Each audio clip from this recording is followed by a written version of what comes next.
وما آتاكم الرسول فخذوه وما نهاكم عنه فانتهوا واتقوا الله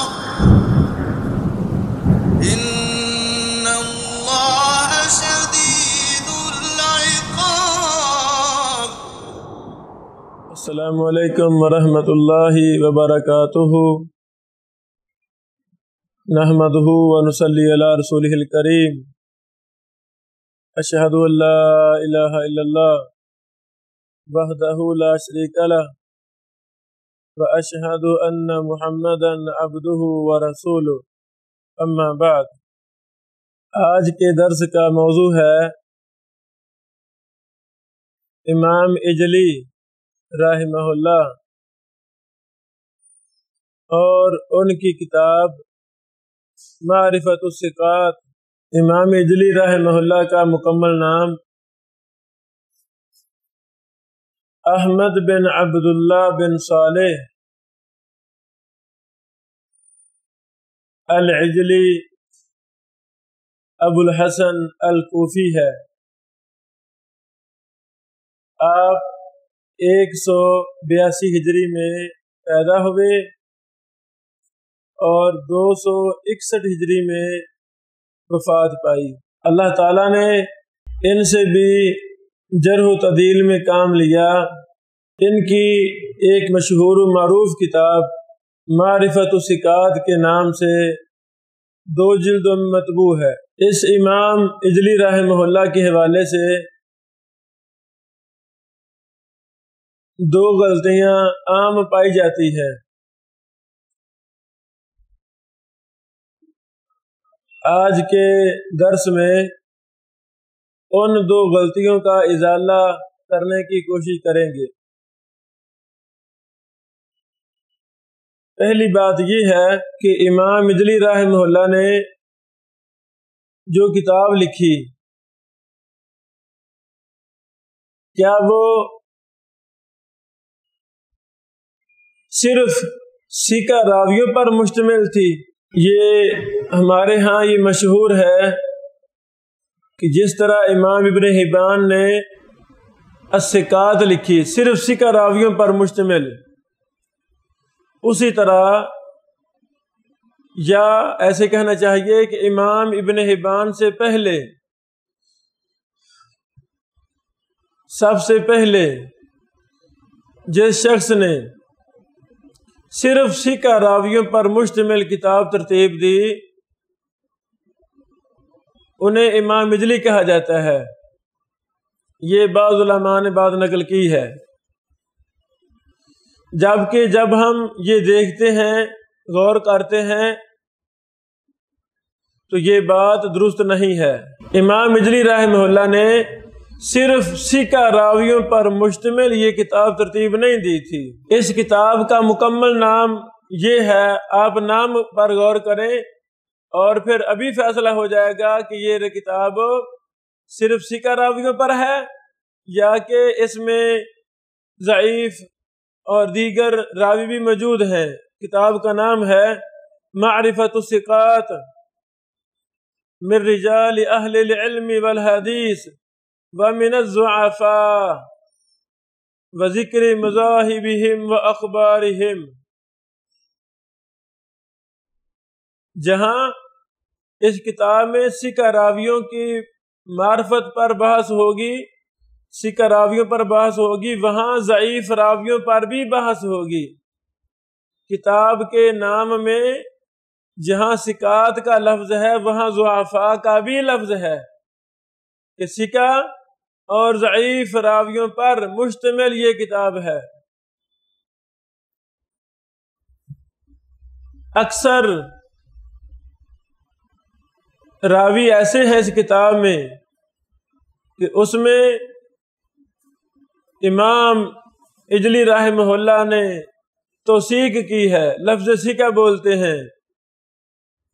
تتبع سے ہمیں 40 سے زیادہ ایسے راوی ملے ہیں اسی کتاب میں جن پر امام مجلی نے ضعیف کا حکم لگایا ہے، 1 2 نہیں، 10 20 نہیں، بلکہ 40 سے زیادہ ایسے راوی موجود ہیں اسی کتاب میں جن پر امام مجلی رحمہ اللہ نے بذات خود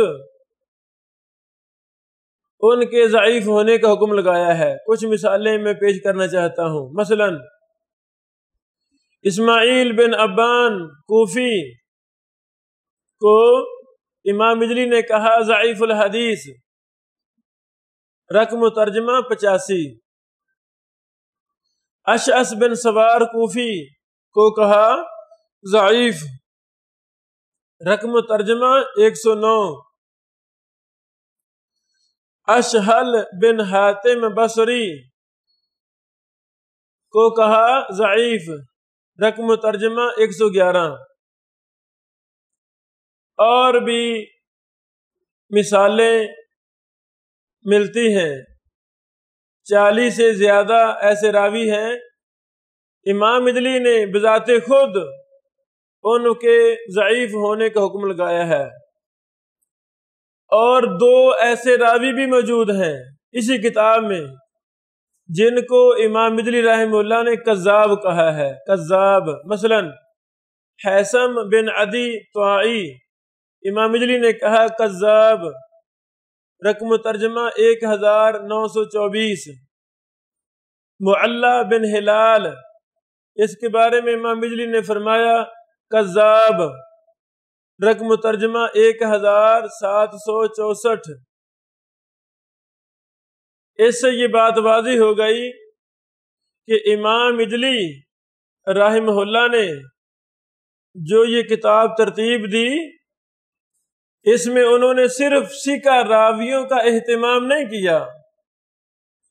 جو بات مشہور ہے یا کچھ علماء نے لکھی ہے کہ امام مجلی رحمہ اللہ نے صرف ثقہ راویوں پر مشتمل کتاب لکھی تھی، ان کی بات درست نہیں ہے۔ یہاں پر اس غلطی کی وجہ کیا ہے کہ علماء نے کیوں کہا کہ امام مجلی کی کتاب صرف ثقہ راویوں پر مشتمل ہے؟ اس کی وجہ کیا بنی؟ ایک وجہ ہے اس کتاب کے ناموں کا مختلف ہونا۔ ناموں کا کافی زیادہ اختلاف پایا جاتا ہے۔ امام مجلی رحمہ اللہ کی یہی کتاب مختلف مکتبوں نے شائع کی ہے۔ ایک طبع کے ٹائٹل پر لکھا ہوا ہے الثقات للعجلی، یہ نام ہے، اور دکتور محدث عبدالعلیم بستوی رحمہ اللہ، انہوں نے بھی اس کتاب کو شائع کیا اپنی تحقیق سے۔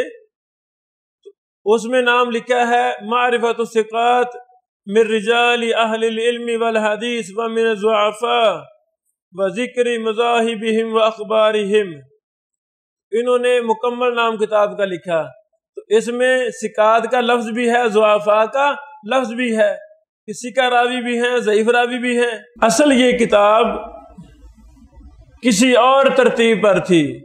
امام حیثمی رحمہ اللہ انہوں نے اس کتاب کو اپنی ترتیب سے حروف تہجی کے اعتبار سے ترتیب دیا، تو اس کا نام رکھا ترتیب ثقات العجلی۔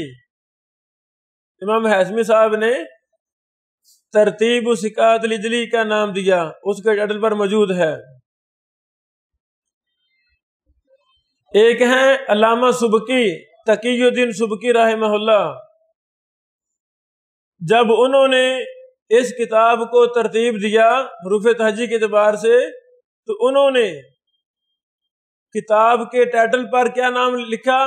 کتاب سؤالات ابی مسلم صالح اباہ ابا الحسن احمد بن عبداللہ بن صالح العجلی الکوفی، وهو مترجم بمعرفت ثقات من رجال اہل العلم والحدیث ومن الضعفاء وذکر مذاہبہم واخبارہم، املاہ ابو الحسن احمد بن عبداللہ بن صالح العجلی الکوفی الابنہ ابی مسلم صالح بن احمد بالمغرب، جو علامہ تقی الدین سبکی رحمہ اللہ نے اس کتاب کو ترتیب دیا تو انہوں نے اس طرح نام کتاب کا لکھا کہ امام مجلی رحمہ اللہ نے اپنے بیٹے صالح بن احمد کو یہ کتاب لکھوائی تھی ان کے سوال پر، تو جس طرح دیگر محدثین کی کتابیں ہیں سوالات، شاگرد سوال کرتے تھے استاد آگے سے جواب دیتے تھے، تو یہ اس طرح کی کتاب ہے۔ بعض نے اجلی رحمہ اللہ کی کتاب کو ثقات کہا، بعض نے جرح و تعدیل کہا، بعض نے تاریخ کا نام دیا، بعض نے معرفت الرجال کا نام دیا، بعض نے السؤالات کا نام دیا۔ دکتور محدث عبدالعلیم بستوی رحمہ اللہ وہ ان تمام ناموں کو اکٹھا کرنے کے بعد تبصرہ کرتے ہیں کہ مجھے یہ بات ظاہر ہوئی ہے کہ یہ سارے نام ایک ہی کتاب کے ہیں۔ اجلی رحمہ اللہ کی ایک ہی کتاب ہے، دو کتابیں نہیں ہیں، ایک ہی کتاب کے علماء نے مختلف نام لکھے ہیں۔ اکثر اس کتاب میں چونکہ ثقہ راوی ہیں اس وجہ سے اس پر ثقات کا لفظ غالب آ گیا کہ جی یہ ثقات اجلی صاحب کی کتاب ہے۔ لیکن یاد رہے امام اجلی رحمہ اللہ کی کتاب کو الثقات کہنا یہ غلطی ہے، جس پر ہم نے شروع میں دلائل دیے ہیں کہ 40 سے زیادہ ضعیف روات ایسے ہیں اسی کتاب میں جن کو امام اجلی رحمہ اللہ نے خود ضعیف کہا ہے، اور 2 راوی ایسے ہیں جن کو کذاب کہا ہے، اور کچھ راوی ایسے بھی ہیں جن کو امام اجلی رحمہ اللہ نے مجہول کہا ہے اور باقیوں کو ثقہ کہا ہے۔ اور یہی کتب جرح و تعدیل کا انداز ہوتا ہے، اس محدث کی تحقیق میں اگر کوئی راوی ضعیف ہے تو ضعیف کہہ دیتے ہیں، اگر ثقہ ہے ثقہ کہتے ہیں، مجہول ہے مجہول کہہ دیتے ہیں، کذاب ہے کذاب کہہ دیتے ہیں۔ تو یہ حقیقت جان لینے کے بعد اور ناموں کا اختلاف، یہ ساری چیزیں اس بات پر دلیل ہیں کہ امام اجلی رحمہ اللہ کی کتاب کو الثقات کہنا درست نہیں ہے۔ حافظ ابن حجر اسقلانی رحمہ اللہ سے سب سے پہلے یہ غلطی ہوئی۔ حافظ دنیا امام ابن حجر اسقلانی رحمہ اللہ نے سب سے پہلے نزہۃ النظر کے اندر یہ بات لکھی ہے، وَمِنْهُمْ مَنْ أَفْرَدَ الثِّقَاتِ بِذِكْرٍ كَالْعِجْلِ وَابْنِ حِبَّانَ وَابْنِ شاہین، کہ ان محدثین میں سے جنہوں نے صرف ثقہ راویوں پر مشتمل کتابیں لکھی، الگ سے کتابیں لکھی، صرف ثقہ راویوں کا تذکرہ کیا، ان میں سے امام اجلی ہے، ابن حبان ہے، ابن شاہین ہے۔ یاد رہے کہ حافظ ابن حجر اسقلانی رحمہ اللہ کا امام اجلی کو شمار کرنا کہ انہوں نے مستقل ثقہ راویوں پر کتاب لکھی، یہ محل نظر ہے۔ ابن حبان سے بھی اتفاق ہے، ابن شاہین پر ہمارا کل لیکچر ہوگا انشاءاللہ۔ امام ابن شاہین رحمہ اللہ کی کتاب معرفت الثقات، اس میں کیا منہج ہے؟ باقی امام اجلی رحمہ اللہ کو یہ قرار دینا کہ انہوں نے مستقل ثقہ راویوں پر کتاب لکھی ہے، یہ بات درست نہیں ہے۔ ہاں اکثر ثقہ ہیں، لیکن کیا سارے ثقہ ہیں؟ ایسی بات نہیں ہے۔ اکرم ضیاء العمری انہوں نے موارد الخطیب البغدادی میں لکھا ہے کہ ثقہ راویوں پر مشتمل کتابیں فَأَوَّلُ مَنْ صَنَّفَ فِيهَا، وہ شخص جس نے سب سے پہلے صرف ثقہ راویوں پر کتاب لکھی ان کا نام ہے امام اجلی رحمہ اللہ۔ یہ بھی غلطی ہے۔ ہماری ان معروضات سے یہ واضح ہو گیا ہے کہ یہ غلطی جو عام پائی جاتی ہے کہ امام مجلی نے سکہ راویوں پر مشتمل کتاب لکھی ہے، یہ بات درست نہیں ہے۔ یہاں پر ایک دوسری غلطی بھی کہ علماء کے ہاں پائی جاتی ہے امام مجلی رحمہ اللہ کے حوالے سے، اب ہم اس پر تبصرہ پیش کرتے ہیں۔ کچھ علماء نے یہ کہا ہے کہ امام مجلی رحمہ اللہ راویوں کو سکہ کہنے میں متساہل تھے۔ یہ بات سب سے پہلے علامہ معلمی یمانی رحمہ اللہ نے کہی، پھر شیخ الاسلام امام محمد ناصر الدین البانی رحمہ اللہ نے کہی، اسی سے بات چال نکلی۔ شیخ شعیب ارناؤت رحمہ اللہ وغیرہ نے بھی یہ بات نقل کر دی کہ امام مجلی رحمہ اللہ متساہل ہیں سکہ راویوں کے حوالے سے۔ بعض نے کہہ دیا کہ یہ جی ابن حبان کی طرح متساہل ہیں۔ آئے ہم اس بات پر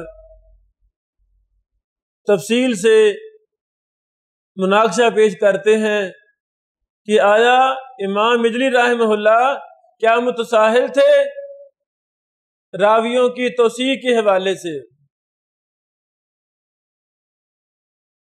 معلمی یمانی رحمہ اللہ نے اپنی کتاب الانوار الکاشفہ صفحہ نمبر 68 میں یہ بات لکھی ہے، وَتَوْثِيقُ الْعِجْلِ وَجَدْتُهُ بِالِاسْتِقْرَاءِ كَتَوْثِيقِ ابن حبان او اوسع۔ امام مجلی کی توثیق میں نے استقراء کے ساتھ محسوس کیا ہے کہ وہ ابن حبان کی توثیق کی طرح ہے یا اس سے بھی وسیع تر ہے۔ اسی طرح علامہ معلمی یمانی نے تحقیق الفوائد المجموعہ جو امام شوکانی رحمہ اللہ کی کتاب ہے، صفحہ نمبر 485 پر بھی امام مجلی پر تبصرہ کیا ہے۔ اس کا ترجمہ یہ ہے، اجلی بہت زیادہ متساہل ہے خصوصاً تابعین کے اعتبار سے، گویا اس کے نزدیک وہ سارے کے سارے سکہ ہیں۔ آپ دیکھتے ہیں کہ وہ کہتے ہیں تابعی ہے اور سکہ ہے۔ تحقیق الفوائد المجموعہ علی شوکانی صفحہ نمبر 485۔ علامہ معلمی یمانی رحمہ اللہ کی مختلف آراء جن کا خلاصہ یہ ہے، امام مجلی مجاہیل کی توثیق میں ابن حبان کے مشابہ ہیں یا ایسے بھی زیادہ متساہل ہیں۔ نمبر 2، توثیق میں متساہل ہیں، خصوصاً قدامى تابعین کی توثیق میں زیادہ متساہل ہیں۔ نمبر 3، ہر وقت متساہل نہیں ہیں بلکہ بعض دفعہ تشدد بھی اپناتے ہیں۔ ہمیں امام معلمی یمانی رحمہ اللہ کی ان باتوں سے اتفاق نہیں ہے۔ یہ ان کی اجتہادی غلطی ہے۔ بڑا آدمی ایک غلطی کرے، وہ غلطی بہت پھیل جاتی ہے۔ یہ چونکہ بہت بڑے آدمی تھے، ہم نے پچھلے دروس میں کتنی بار ان کا نام لیا، ان کی کتابوں کے حوالے دی، ان کی تعریف کی، لیکن اللہ کا احسان ہے کہ جس کی جتنی غلطی ہے اس غلطی کو واضح کرنا یہ بہت ضروری ہوتا ہے، کیونکہ تقلید تو ہے ہی فضول چیز کا نام۔ احترام کے دائرہ میں رہ کر موجودہ علماء ہوں یا پہلے علماء ہوں، جس کو بھی جو اجتہادی غلطی لگی ہو وہ طلبہ علوم نبوت پر واضح کرنا یہ بہت ضروری ہے، تاکہ اس غلطی کو غلطی سمجھا جائے، آگے اسی غلطی پر نہ چلا جائے، نقصان ہوگا۔ مجہول راوی کسے کہتے ہیں، یہاں پہلے یہ نقطہ ہم سمجھیں، پھر ہم نے غور کرنا ہے معلمی یمانی رحمہ اللہ نے جو یہ بات کہی ہے کہ مجاہیل کی توثیق میں ابن حبان کی متشابہ ہیں، یہ بات درست ہے کہ نہیں۔ جس راوی کی کسی بھی امام سے توثیق ثابت نہ ہو تو وہ مجہول العین ہے۔ اگر اس سے روایت کرنے والا ایک ہو یا مجہول الحال، اگر روایت کرنے والے اس سے کم از کم 2 ہوں تو وہ مجہول الحال ہی رہتا ہے۔ لیکن جیسے ہی اس کی کسی بھی امام سے توثیق ثابت ہو جائے تو وہ حد جہالت سے نکل کر معروف ثقہ اور صدوق بن جاتا ہے۔ کتب رجال میں ایسے راوی بہت زیادہ موجود ہیں جن کو بعض ائمہ مجہول یا مستور قرار دیتے ہیں، لیکن دوسرے محدثین ان کی توثیق کرتے ہیں۔ الکاشف للذہبی، التہذیب لابن حجر، التقریب لابن حجر کے مراجعت سے بہت زیادہ اس طرح کی فوائد ہمیں ملتے ہیں۔ مثلا امام ابن حجر رحمہ اللہ التہذیب میں براء بن ناجیہ کے متعلق کہتے ہیں وَقَرَأْتُ بِخَطِّ الذَّهْبِ فِي الْمِيزَانِ فِيهِ جَهَالَةٌ لَا يُعْرَفُ۔ ایک راوی ہے براء بن ناجیہ، اس کے متعلق امام ذہبی نے کہا کہ اس میں جہالت ہے، پہچانا نہیں جا رہا، لا یعرف، غیر معروف ہے۔ حافظ ابن حجر آگے سے لکھتے ہیں وَقَدْ عَرَفَهُ الْإِجْلِيُّ وَابْنُ حِبَّانَ فَيَكْفِيهِ۔ کیا مطلب کہ اے امام ذہبی رحمہ اللہ، اگر آپ کو اس راوی کے حالات نہیں ملے، آپ نہیں پہچانتے، آپ نے کہہ دیا لا یعرف، پہچانا نہیں کیا مجہول ہے، تو آپ نہیں پہچانتے، امام مجلی نے اور ابن حبان نے اس کو پہچانا ہے، اس کو ثقہ قرار دیا ہے، فیکفیہ، بس یہی کافی ہے۔ تو اسی بنا پر تقریب التہذیب میں ابن حجر رحمہ اللہ نے اسی راوی براء بن ناجیہ کو ثقہ قرار دیا ہے۔ یعنی یہ نکتہ سمجھ لگ گیا آپ کو کہ اگر ایک راوی ایک محدث کے ہاں مجہول ہے، ضروری نہیں وہ مجہول ہی ہو، بلکہ دیگر محدثین ہم دیکھیں گے کیا کسی نے ثقہ کہا ہے، ایک توثیق کر دے معتبر ائمہ، اگر متساہل ابن حبان رحمہ اللہ اکیلے ہی توثیق کر دیں اور کوئی توثیق نہ کر رہا ہو تو پھر اکیلے کی توثیق قبول نہیں ہوگی۔ اس پر ہم نے کل تفصیل بتا دی تھی کہ امام ابن حبان رحمہ اللہ کئی مجہول راویوں کو ثقہ قرار دینے میں متساہل ہیں، لیکن اکثر دیگر محدثین کے ہاں ثقہ راویوں کو امام ابن حبان بھی ثقہ کہتے ہیں، تو وہاں پھر ہم ابن حبان کو یہ نہیں کہیں بھی کہ یہاں بھی متساہل ہے، یعنی ان کا تساہل مطلق نہیں ہے، مقید ہے بعض راویوں میں، بعض مجہول راویوں میں۔ علامہ مولوی رحمہ اللہ کی بقول امام مجلی کے نزدیک طبقہ تابعین گویا سارے کا سارا ثقات کے حکم میں ہے۔ یہ امام مولوی نے کہا رحمہ اللہ نے، ان کی یہ بات محل نظر ہے، کیونکہ امام مجلی رحمہ اللہ روات پر چاہے طبقہ تابعین ہو یا غیر تابعین مجہول کا حکم لگاتے ہیں، تابعین کو بھی مجہول کہہ رہے ہیں، غیر تابعین کو بھی مجہول کہہ رہے ہیں، تو مولوی یمانی رحمہ اللہ کی بات درست نہ ہوئی۔ مثلا ثعلبہ بن عباد العبدی، اس راوی کو امام مجلی نے کہا مجہول، جلد نمبر 1 صفحہ نمبر 261۔ علی الوکالی، اس کو بھی کہا مجہول، جلد نمبر 1 صفحہ نمبر 159۔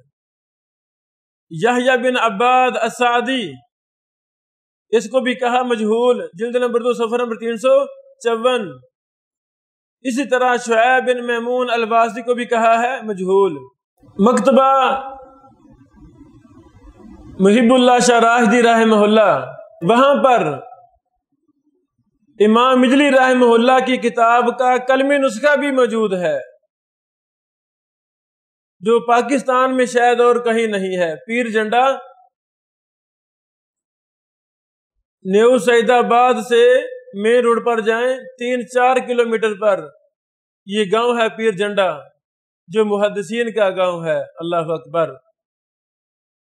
اس چھوٹی سی بستی میں بیٹھ کر راشدی خاندان نے دین حنیف کی خدمت کی، اور پوری دنیا راشدی خاندان کی خدمت دین سے واقف ہے اور ان سے فائدہ اٹھا رہی ہے۔ اللہ اکبر۔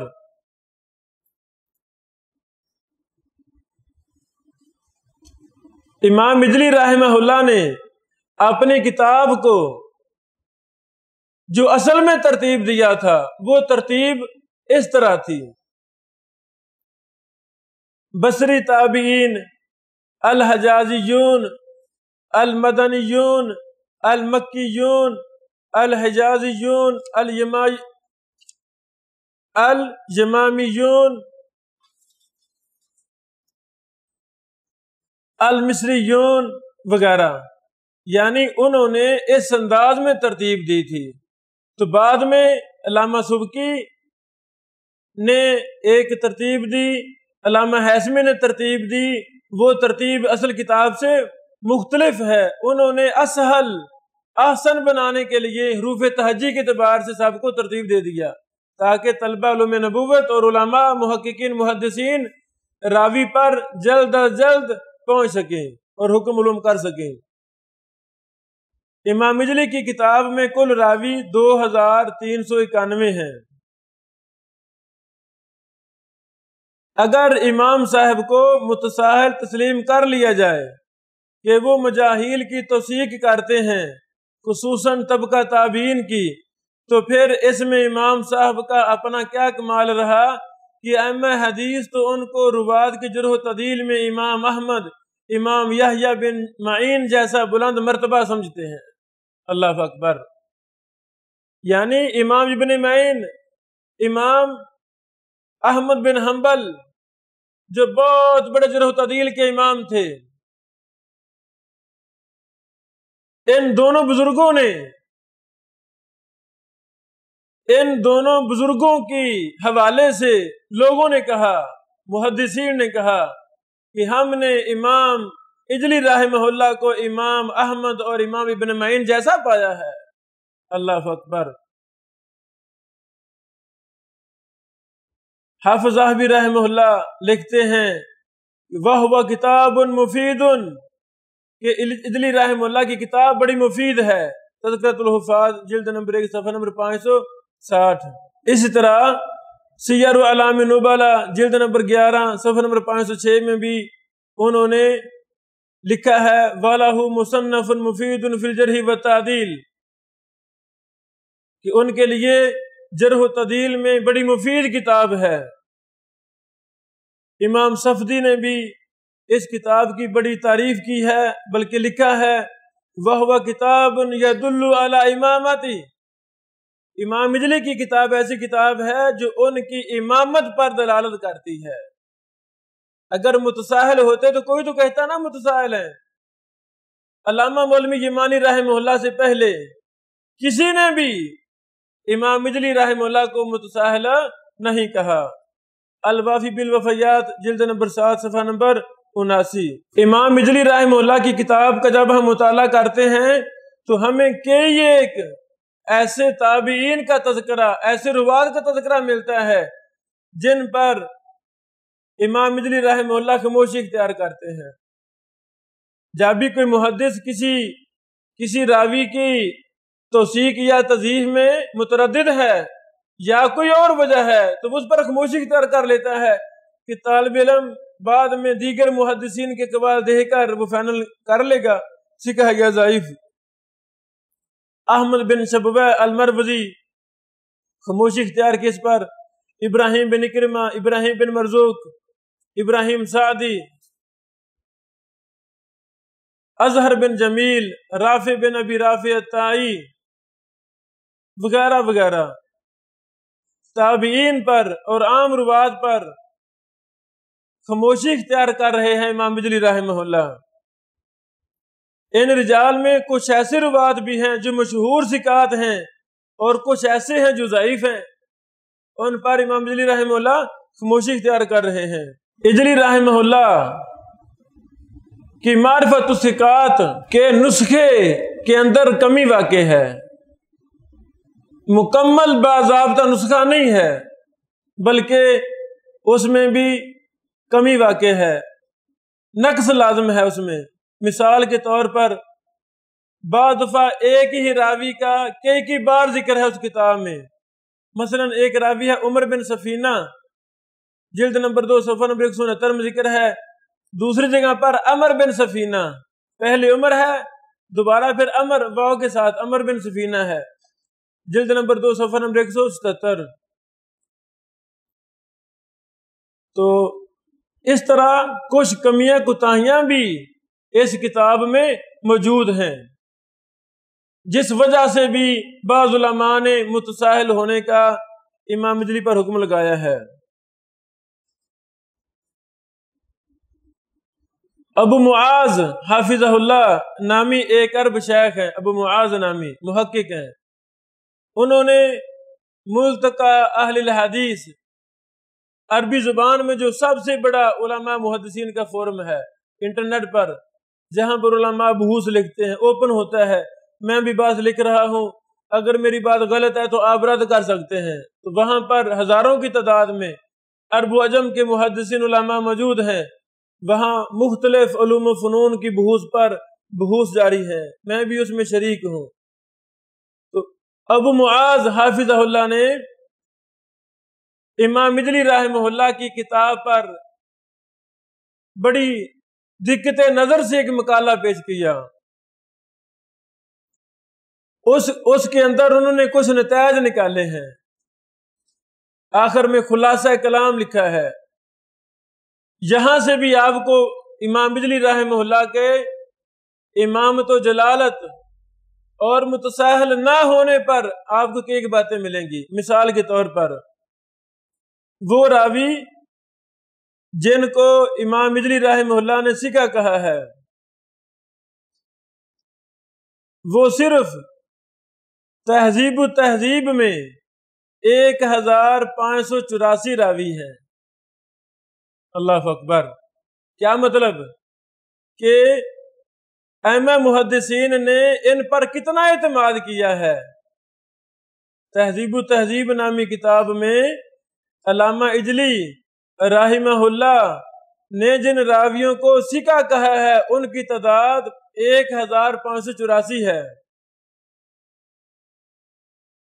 وہ راوی کہ جن میں امام اجلی نے بھی کہا یہ ثقہ ہے اور دیگر محدثین نے امام اجلی کی موافقت اختیار کی ہے کہ ہاں یہ واقعی ثقہ ہے، تو ان کی تعداد 838 ہے. 838 راوی. تو اس طرح کے یہ ایک اور بھی انہوں نے آگے باتیں لکھی ہیں کہ کتنے راوی ہیں جس میں دیگر محدثین نے اختلاف کیا ہے امام اجلی سے، لیکن اکثر تائید ہی ہے. الحمدللہ. اس سے بھی ہمیں معلوم ہوتا ہے کہ امام اجلی رحمہ اللہ متساہل نہیں تھے. امام اجلی رحمہ اللہ سے لے کر علامہ مولوی یمانی رحمہ اللہ سے پہلے تک جتنے بھی محدثین گزرے ہیں، انہوں نے بھرپور طریقے سے علامہ اجلی پر اعتماد کیا ہے، بغیر کسی خوف و خطر کے.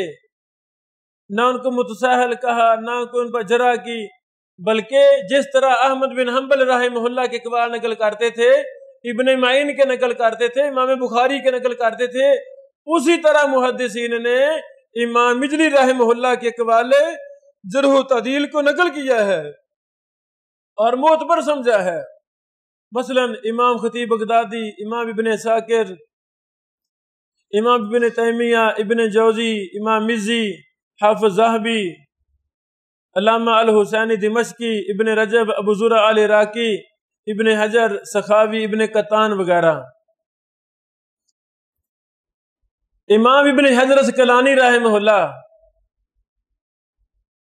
اپنی کتاب تقریب التہذیب کے اندر کتنے ایسے راوی ہیں جن کو ثقہ ثابت کرنے کے لیے بس یہ لکھ دیتے ہیں وثقہ العجلی، بس بات ختم ہوئی کہ اس راوی کو امام اجلی جو بہت بڑے امام اور محدث تھے انہوں نے اس کو ثقہ قرار دیا ہے۔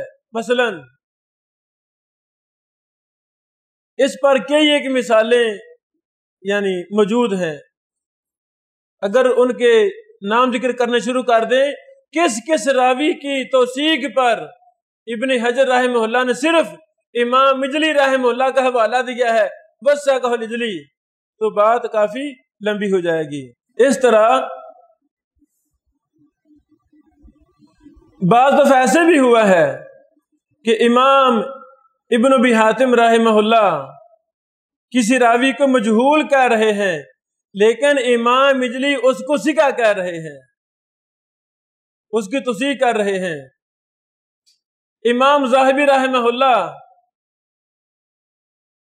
ابو حاتم رازی کے قول کو توڑنے کے لیے یہ راوی مجہول نہیں ہے، دلیل میں آگے سے کیا پیش کرتے ہیں کہ اللہ کے بندو اس راوی پر امام اجلی نے ثقہ کا حکم لکھا ہے کہ یہ ثقہ ہے امام اجلی کے نزدیک۔ اس سے کیا معلوم ہوا کہ ائمہ جرح و تعدیل بہت زیادہ مقام و مرتبہ دیتے تھے امام ابن معین کو۔ اگر ابو حاتم رازی رحمہ اللہ نے کسی کو مجہول کہا ہے تو اس کا رد کرنے کے لیے حافظ ذہبی رحمہ اللہ جیسے نقاد محدثین جن کو استقراء تام حاصل تھا جرح و تعدیل میں، وہ آگے سے امام اجلی کا قول نقل کرتے ہیں کہ اس کو امام اجلی نے ثقہ قرار دیا ہے، تم اس کو مجہول کہہ رہے ہو، اور مجہول کہنے والا کون ہے؟ امام ابو حاتم رازی رحمہ اللہ، اتنے بڑے امام۔ تو اس سے بھی ہمیں یہ بات معلوم ہوتی ہے ایسی کوئی ٹینشن نہیں ہے کہ یہ متساہل ہیں، یہ بات غلط ہے۔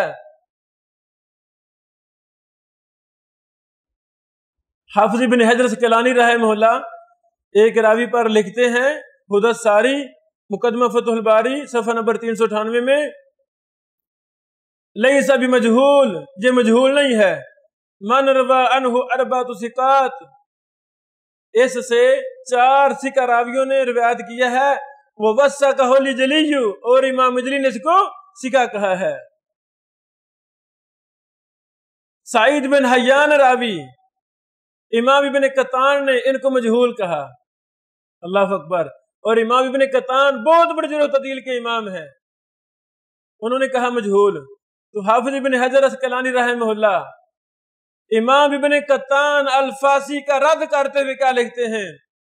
لم یقف ابن القطان علی توثیق العجلی، امام ابن قطان رحمہ اللہ امام اجلی کی توثیق پر واقف نہیں ہوئے، انہوں نے اطلاع نہیں پائی، اگر اطلاع پا لیتے تو اس کو کبھی مجہول نہ کہتے، فزعم انہ مجہول، تو انہوں نے گمان کر لیا کہ یہ مجہول ہے۔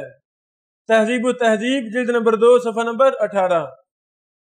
اس طرح اور بھی کئی ایک مثالیں ہمیں ملتی ہیں۔ جس طرح ہم نے پہلے ذکر کیا شیخ معلم یمانی رحمہ اللہ سے یہ غلطی ہوئی، اجتہادی غلطی، تو اس سے کام چل نکلا۔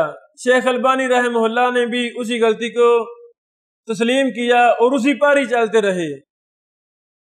الصحیحہ جلد نمبر 2 صفحہ نمبر 219 کے اندر شیخ البانی رحمہ اللہ نے بھی کہا ہے فالعجلی معروف بالتساہل فی التوثیق، تو یہ بھی شیخ صاحب کو غلطی لگی تھی۔ اس طرح ہمارے اساتذہ میں سے حافظ بیر الزئی رحمہ اللہ رحمتاً واسعہ، انہوں نے بھرپور انداز میں بھرپور طریقے سے امام اجلی رحمہ اللہ کے تساہل کا دفاع کیا ہے اور ثابت کیا ہے اپنے مقالات میں کہ یہ متساہل نہیں تھے بلکہ جرح و تعدیل کے ایک بہت بڑے امام اور محدث تھے۔ اسی طرح دوسرے ہمارے استاد محترم محدث العصر شیخ رشاد اللہ قصری حافظہ اللہ، شیخ صاحب کی یہ بھی تازہ کتاب چھپی ہے چند ماہ قبل، ضوابط الجرح والتعدیل، اس کتاب کے صفحہ نمبر 38 سے لے کر 41 تک شیخ صاحب نے یہ ثابت کیا ہے کہ امام اجلی رحمہ اللہ متساہل نہیں تھے، بلکہ بہت بڑے سکہ معتبر ائمہ جرح و تعدیل میں سے ایک تھے۔ الحمدللہ ابھی چند ماہ قبل ایک علم حدیث سے ناواقف عالم دین کہنا چاہیے، عالم دین مصنف نے، عالم دین نہیں ہے، کسی مدرسہ میں نہیں پڑھے ہوئے، بس کچھ استفادہ کیا شیخ زبیر رحمہ اللہ سے، تھوڑا بہت استفادہ کیا تو قلم پکڑ کر کتاب لکھنی شروع کر دی۔ کتاب الضعفاء والمتروکین کے نام سے کتاب لکھی، تہذیب و تہذیب سے چیزیں اکٹھی کی، عربی عبارت نہیں آتی، فضول قسم کی غلطیاں، ایسی غلطیاں کہ انسان کو شرم و حیا آتی ہے، اور بھائی مجھے علم آتا ہی نہیں ہے، میں جرح و تعدیل جانتا ہی نہیں، اور کتاب لکھ رہا ہوں جرح و تعدیل کے میدان میں، اس میں بہت فحش ترین غلطیاں ہیں۔ یہ جرح و تعدیل علوم حدیث کا معاملہ ایسا نہیں ہے کہ بندہ کسی سے تھوڑا سا فائدہ اٹھا لے اور اپنے آپ کو اس فن کا استاد اور عالم سمجھنا شروع کر دے، ایسی بات نہیں ہے۔ پھر اسی عالم نے یہ کتاب لکھی اصول حدیث اور اصول تخریج کے نام سے، اس میں بہت زیادہ غلطیاں کی، ایک نہیں دو نہیں، بہت فحش غلطیاں، جہالتیں ماری، اہم محدثین سے مذاق کیا۔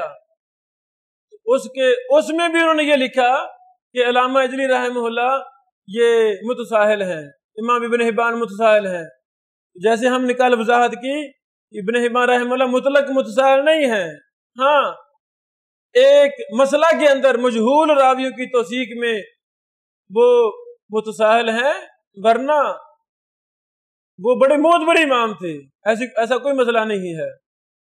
تو اس اصول حدیث اور اصول تخریج کے رد پر ہمارے فاضل دوست جو وقت کے بہت بڑے محقق ہیں، نوجوان ہیں، میری مراد شیخ انور شاہ راشدی حافظہ اللہ، یہ قاسم شاہ راشدی سندھی حافظہ اللہ کے فرزند ارجمند ہیں، اور راشدی خاندان کی وراثت کے صحیح معنوں میں امین ہیں، دن رات جن کا اوڑھنا بچھونا جرح و تعدیل ہے، کئی کتابیں لکھی، 30-40 کتب لکھ چکے ہیں، ان کی کتابیں بھی ہم اللہ کی توفیق سے شائع کر رہے ہیں۔ جرح و تعدیل علوم حدیث ان کا خاص فن ہے، اللہ شیخ کو جزائے خیر دے۔ انہوں نے یہ اصول حدیث نامی کتاب، یہ جو ایک جاہل ملا نے لکھی، محدثین پر تنقید کی، غلط اصول بیان کیے، اس کے رد پر ایک لمبی کتاب تیار کر رہے ہیں شیخ انور شاہ راشدی حافظہ اللہ، جس کا نام ہے علم حدیث کو کھلواڑ اور بزیچہ اطفال بنانے کی ایک مذموم کاوش۔ ابھی اس کی 9-10 قسطیں آئی ہیں، واٹس ایپ مختلف گروپوں کے اندر انٹرنیٹ پر شائع ہو چکی ہے، باقی آگے لکھ رہے ہیں۔ تو یہ جو ہم نے امام اجلی رحمہ اللہ کے حوالے سے بحث پیش کی ہے، یہ اکثر باتیں ہم نے شیخ انور شاہ راشدی حافظہ اللہ کے مقالہ سے ہی پیش کی ہیں، اور ایک ہمارے سامنے حاتم شریف العونی حافظہ اللہ، یہ مکہ یونیورسٹی ام القریٰ میں کلیہ میں استاد ہیں، اور فن رجال علوم حدیث پر ان کی بڑی گہری نظر ہے۔ انہوں نے بھی ایک مقالہ لکھا حول توثیق الاجلی کے نام سے، یہ نیٹ پر موجود ہے، وہاں سے بھی ہم نے کافی استفادہ کیا۔ اور پھر امام اجلی رحمہ اللہ کی کتاب کہ اصل میں اس کو ہم نے ٹٹولا تتبع کیا، ضعیف راوی تلاش کیے، کتنے ضعیف راوی ہیں، مجہول راوی تلاش کیے، کذاب راوی تلاش کیے، اس طرح کئی ایک چیزیں وقت کی قلت کے پیش نظر ہم وہ نہیں بیان کر سکتے۔ اللہ تعالیٰ ان تمام ائمہ محدثین کو جزائے خیر دے جو اللہ اکبر ایمانت و دیانت کے ساتھ، انصاف کے ساتھ، اگر کسی محدث سے غلطی ہوئی ہے اس کی غلطی کو غلطی نہیں رہنے دیتے، بلکہ اس کا دندان شکن بر وقت جواب لکھتے ہیں اور امت کو متنبع کرتے ہیں کہ اللہ کے بندو کہیں اس غلطی میں ہم نے نہیں پڑنا۔ تو اللہ سے دعا ہے اللہ تعالی ہم سب کو جرح و تعدیل جیسے میدان میں کامیابی دے اور ہمیں اس علم میں پختگی عطا فرمائے۔ وآخر دعوانا ان الحمدللہ رب العالمین۔ مولاي صل وسلم دائما أبدا على حبيبك خير